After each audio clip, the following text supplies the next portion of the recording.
And Sean Sikora, the astrologer, is our guest. And we're back to, yes, thank you. Applause. Thank you. We like that. We're back to early June and the present position of the planets. Yeah. So as we were touching base in the end of the last segment, Venus and the Sun are going to be very close. They're a little bit off now. Venus is going backwards, and literally it's going to pass in front of the Sun. If I can do my active graphics, bam! You'll see it, and it'll be in the news. There's different sites. You'll see if you want to check it out. It actually, the way it lines up, because of, again, a nodal axis, a contact point, it'll line up with the Sun, and they'll be in the same sign, so it'll cross over in front of it. Venus will be in front of the Sun. How often does that happen? That's really rare to line up with the nodes. The cycle actually varies quite a bit. If you look way back in history, the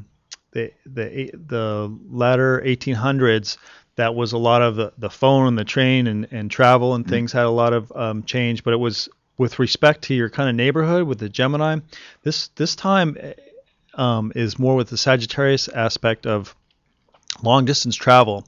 Now Venus goes around the cycle. It'll retrograde 5 times every 8 years within a few days, very close. And that's where we get the sign of the pentagram. And traditionally, some people say it's negative, or positive, depending on whatever you believe in. But that's one of the patterns that comes from the sky. And again, that knowing or wanting. We've been talking about Venus, and it's very important to know what we desire. I mean, you think of the Venus statue without arms, and she can't reach or grab anything. You just kind of want. It's the more yin, inward energy, as opposed to Mars is the more studly, outward, extroverted energy. Venus is what you desire. It's the first planet on the inside of the Earth's rotation, so it's more inward. Mm-hmm. So with his occultation, 8 years ago, we had that. I think it was the first manned flight. I think he went all the way around on 1 tank of gas. It was a very thin plane, small wings or whatever. And also, Ronald Reagan passed away at about that time, about 2004. And so kind of big events changed, and we had, obviously a lot of things coming down with the wall and stuff like that. So again, what, the desires we want, we can even, wish for world peace. It's a good day to meditate for world peace and connect of what we really desire. And what day is that again? And that's June 5th. Mm-hmm. But you can feel these energies, the eclipses, or when they pass over the Sun, just an occultation, that you can feel them, a week or even 2 weeks before and after. It's all, basically it's already started, and all the month of June is really focused on what you really want, because there's a lot of changes coming. So that's one of the things I want to stipulate. So also what you want, you can look back 8 years yourself instead of all these news, current events, or the past events around May or June 2004. Mm-hmm. Look at your own life. If you've journaled or you have pictures or some way to recollect or talk to friends, what was going on? What did you want? And what was new and different, or what was kind of a seed? So when was the last time when this was similar? The planets were similar in the sky. When was the last time? Well, Venus passed across the Sun in 2004. About 8 years ago. Yeah, we're 2012 today. So okay, so the economy was still booming in 2004. So yeah, that's good. Yeah, and that flight feat. And I was thinking this time maybe the commercial airlines is a flight into space. They just had one, did they not? Yeah. A commercial, non-governmental organization. Right? Yeah. So you can see where this kind of ties in big time. Okay. And this is one of those events. Again, Venus does retrograde every. It's over a year because it's the speed is closer to the Earth, but when it does line up with its nodes on the Sun, when it does contact, just like eclipses we were talking about, when the Moon does line up with the Sun, like it just did, the nodes here, my little symbol for the nodes I use, they're in Gemini. The Sun had just moved into Gemini, and the Moon was at Gemini, and that's why we had an eclipse, because the nodes and the Sun and Moon lined up. Uh-huh. So that's when you have an eclipse. Similarly, the Venus nodes are right at about 16 degrees in Gemini and Sag, and that's where they're going to connect and conjunct. So again, that, like I said, that period could be 120 years or longer or shorter. I think the next one after this one is only 105, the very first one. Mm-hmm. And it's just a fascinating cycle. And then you can really tie things into history. People are always saying, why does this make sense? You look at different dates when these different events happen, and you can really get an idea of what's going on. And in the future, it's always unique and different. All the planets are in a different spot, but it gives you ideas about just specifics, and then you contemplate and come up with possibilities and just open and share with people like really what you want. Look back 8 years ago, and you very definitely might have some kind of touchstone that'll bring you back into date now with what you wanted then. Or you can see what you've accomplished, for 1904. I'm dating myself. 2004. What was on your mind, and what were you desiring, and where have you gone since then? Uh-huh. And how do you want to improve on that, or what didn't you do, and you want to reemphasize that? Okay. Yeah. Okay. So another interesting thing is the Mercury. It's in Gemini right now. It's going to move into Cancer on the 12th of June. So Gemini loves being or Mercury loves being in the sign of Gemini. We have a little Gemini here, but you can't see a little Mercury. I'm sorry. And it's really busy. As you can see, everybody's tuned in. Jupiter's coming. And that's what my next point. This looks like a ladybug. What's this? These are the moon's nodes. Okay. Mm-hmm. I haven't really my graphics design team. No, it's not a problem. Really. Yeah, we'll work on. They As you usually can look see, I'm kind of very like well a horseshoe. versed. Yeah. Okay, that's No, that's it's okay. one of the nodes. Okay, so Yeah, if and they anyone's slowly listening, move they know it's not a ladybug. It's it's a node. Yeah, Okay, but good. it's good to it's a little orange guy and the kind of lime green. But anyway, so Mercury will move into Cancer, and that's another interesting thing is it's a shift. All these planets go through different signs, and when you know about it, just you get in tune, or you might instinctively go, "Whoa, everything kind of changed today." Right now, we're kind of speedy with Gemini. Is activated greatly when Mercury's in that sign. Then it's going to go into Cancer, and Cancer's thinking more about the family and food and real estate. And right now we're just buzzing our heads. So it might be a time of contact with the family, and have roughly Mercury hanging out there for a while, and it just changes the focus. So if you're feeling right now it's a buzz and everything's too much in your head and overloaded, I always say take a hot bath or meditate or whatnot. But there's also more relief coming in certain ways, and just how busy our mind is, it might be able to relax a little more. Yeah. Is that what you're referring to right now? Yeah. So that's one way to look at it. Yeah. Yeah. I mean, we're always trying to keep an attitude of how this astrology helps with our health. It's like just knowing, gives you an idea. It's like a little kid. You kind of tell them what's going to happen, and it's not a big surprise. And there will be a shift. So if you're overloaded right now, that's one way that the shifts can change. Okay. I was reading our little article about Vera Wang, the fashion designer, and she was advising a bride to be who had a lot of stress, and the bride said, "Oh, I'll just drink some wine if I feel stressed." and Vera Wang said to her, "What I recommend is eat protein and get massage." And I thought to myself, fantastic. I think that's just a fantastically good advice. The drinking wine I think is bad advice. It just makes you tired and irritable and puffy. What can I say? But eating protein and getting massage, I thought Vera Wang, a little shout out to Vera Wang there. A lovely idea. Okay, sorry. And that's another way to interpret that Mercury moving into Cancer, you could think about eating more or focusing on. Eating more is always fun, right? Yeah. So that was June 7th. I'm sorry. June 12th, Jupiter's going to move into Gemini.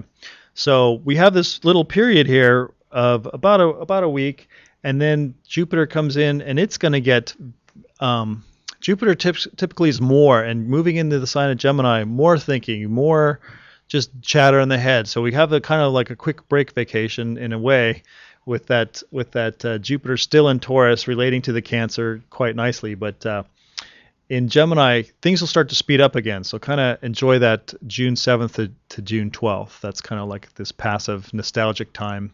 Maybe say hi to mom or whatnot. Yeah. So I should bring out all my old rock and roll albums. Is that what you're saying? Kind of right, goodness. Okay, right, very good. Right. Another thing about Jupiter, people born in the second or third week of February, May, August, and November, which corresponds to Aquarius, Taurus, Leo, and Scorpio, the fixed signs.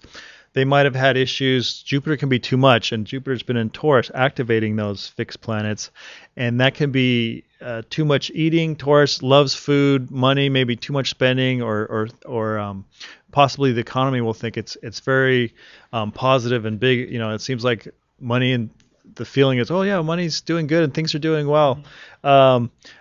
you watch June 12th, again, another shifting point of a planet moving from one sign to another, and you can get a feel for it. And again, a lot of people instinctively, you have a feel, or it'll feel different or change.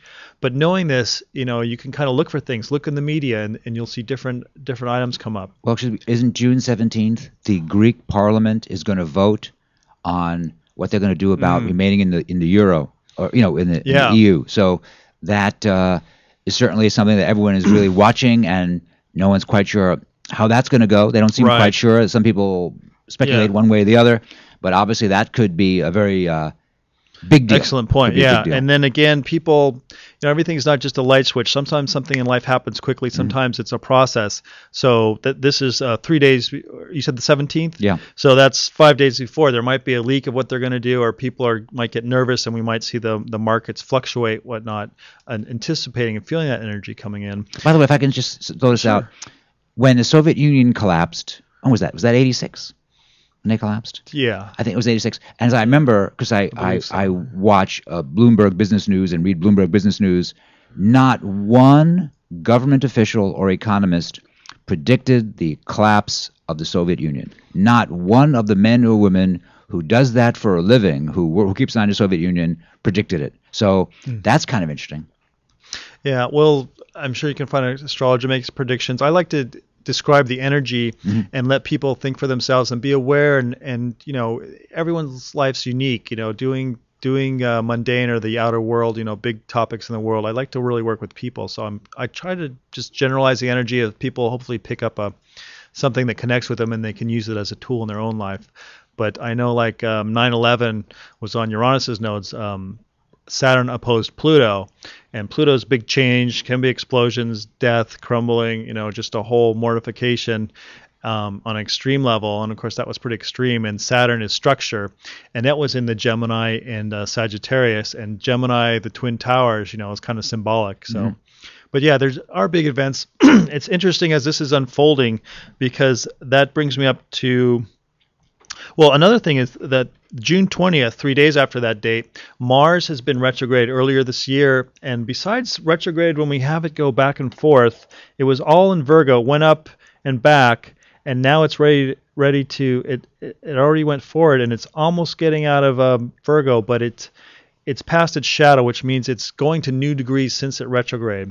And action, another thing for people, there's been frustration and moving forward, that June 20th will be very powerful, and all the dust settling from all the frustration and the things that have set us back, possibly things calm down, and then we'll have Mars in its full strength moving forward out of this shadow area, this retrograde area. So that'll be interesting what happens on the 20th. And you could see where those dates, it's kind of in the middle where they're discussing this. So maybe they'll be debating and whatnot, and it maybe it'll last a little longer, and we'll see if they push the button or connect and go, okay, on June 20th. Right. And you'll see that yourself. You might be inkling and things are falling into position again. And what I'm saying now, just people look at their calendars and you could see events or schooling, testing, different things coming up in your life. It's like, no matter what, you've been frustrated, and this could be way back in November of last year, things will start to move. I promise in some areas, not everything in your life, but there will be an impetus on moving forward and kind of a freedom, and just Mars just goes forward and with gusto. So it's kind of been hampered, and it'll start to really move. So if you feel frustration, maybe now you can meditate on a list on those earlier June days of dreaming of like, how am I going to move forward, and make a manifestation in your mind that'll help perpetuate that energy activating in the latter part of June. All right. And so what about, can we do today's energy? Have we talked about that enough? Today's energy, like on specifically today. Today is the 29th, right? So, well, I was going to drop a bombshell. Go ahead. Go ahead, I'm listening. The next really big thing. And an exclusive? Yes. Okay. Well, to most astrologers, they know it. As I talked about, the people born in the 60s and the 60s movement, which you might be familiar with, not to date ourselves, but Uranus and Pluto connected. And here's our little Uranus, and here's Pluto. And they were in that sign of Virgo. But since then, since the 1960s, when they were connected, just like the Moon and Mars are connected now, Pluto's moved up to Capricorn, and Uranus has moved all the way over to Aries. Now, this June 24th, they're going to square, which basically they're at a 90-degree angle, and that means something is going to happen. So give or take a day off of there will be a big world event We've seen things What day? happening. That's June 24th. Okay. Well, So I see you've gone on a limb with that one. Thank you. I appreciate it. Thank you. Oh, it's not a limb. Any astrologer will, June 20th. Okay. these are very slow moving planets, and they'll keep squaring each other because of retrogrades back and forth over the next 6 or 7 years. I think 6 times in 7 years, or vice versa. But they're going to be working really hard. And this thing about voting with the euro and the economy, we'll see what happens. It should be very interesting. But all these things we're talking about, definitely the waters are going to start to boil and bubble over, and we'll see what happens. Are we going on a break? Oh, we have, because Nestor, the sound man, has put on the Zombies, which I remember liking very much. Time of the season, Yes. one of their great songs. I think the lead singer later went on to play in the band Argent with Rod Argent. Rod Argent and he were in this Zombies band. A little bit of 1960s trivia from someone who played a lot of records at that time. Okay, ladies and gentlemen, we're going to take a short break. You're listening to Here's to Your Health on LA Talk Live. We'll be right back. What's your name? Who's your daddy? He rich. Is he rich like me? Has he take us anytime to show you what you need to live? Tell it to me slowly. Tell you what I really want to know. It's the time of the season for